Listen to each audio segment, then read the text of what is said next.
1 week after the 17th of June, the initial response to the Watergate case, on that Friday night, we were told, be in the office tomorrow morning at 9:30 a.m. in your best blue suit and white shirt. The director wanted to meet with us. He wanted to meet with the agents of the Watergate case.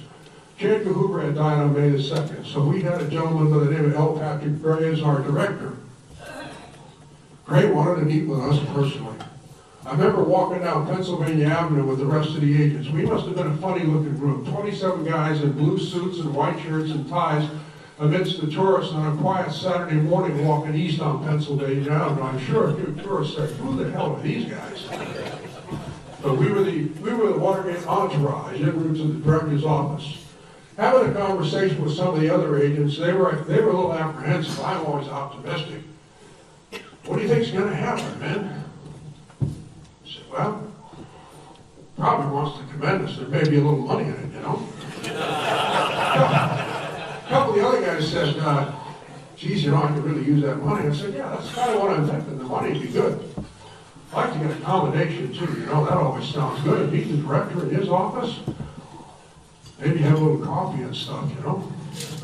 Well, we began filing into the director's office. The man standing there with the clipboard was Assistant Director Charlie Bates, formerly of San Francisco. Charlie looked pretty grim. Charlie looked pretty serious. When I saw Charlie, I thought, well, this probably isn't going to be an incentive award. As I walked through the door and gave Charlie my name, he was taking every name. That didn't look too good either. He said, Minderman, John Minderman, you're from San Francisco. I said, yes, sir, I am. Never met Bates before. Whoa, this is not too good. It means he's really going over my personnel file. Well, he's not going to be going over my personnel file if I'm getting a combination. Damn, this doesn't look good. All right, you men get in there and line up around the table. 27 guys around this huge oval table, J. Edgar Hoover's former outer office. We stood there apprehensively now, realizing, all likelihood, this is not an incentive award. Out walked the new director, L. Patrick Gray. He looked really pissed. He looked upset. He came to the rostrum just like this. He grabbed hold of the rostrum, crew cut, gray hair. And it went as follows.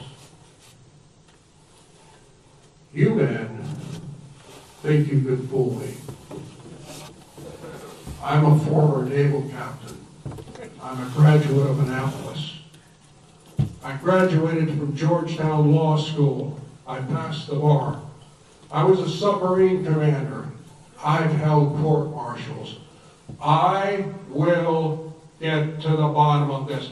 Somebody in this room has been leaking information to Sandy Smith of, I believe it was Time magazine. I'm not sure whether it was Time or Newsweek. Somebody has been giving information to Sandy Smith in this group. I will get to the bottom of it. I want the agent or agents who have been leaking that information to take one step forward. I immediately took one step back. I wanted separation from that group. We all held our positions and looked around. I looked right, I looked left. I wanted to see if anybody stepped forward. Everybody else was doing the same thing. No one stepped forward. I demand that whoever's leaking the information step forward now. Our special agent in charge, Robert Kunkel, high-ranking bureau official. Mr. Kunkel stepped forward, half a pace. Gray looked at him and shouted, "Did you leak the information, Mr. Kunkel?" "No, sir, I didn't." "Well, then take one step back." "Yes, sir." Wow, if that's what happened to our boss, I wonder what's going to happen to us. The beration went on. He began shaking, quaking. His jaw jet forward, and he said the following: "You are a bunch of caterwauling, yellow-bellied, sniveling agents. You think you're going to fool me?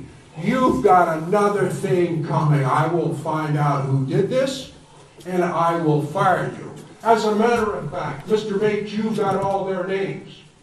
If any of you ever come before me again, you will be fired. Do you understand that? We all stood there in silence. This was not a pep talk. This was not congratulations. This was not an incentive award. However, that speech served as a real morale builder. And we were really determined at that point to go as hard and as fast as we could toward that committee to re-elect the president's entourage, and if it came to pass, guess who else? So if his intent was to dissuade us or to discourage us, that's not the right thing to do with a couple dozen FBI agents. That simply doesn't work. That's not good strategy.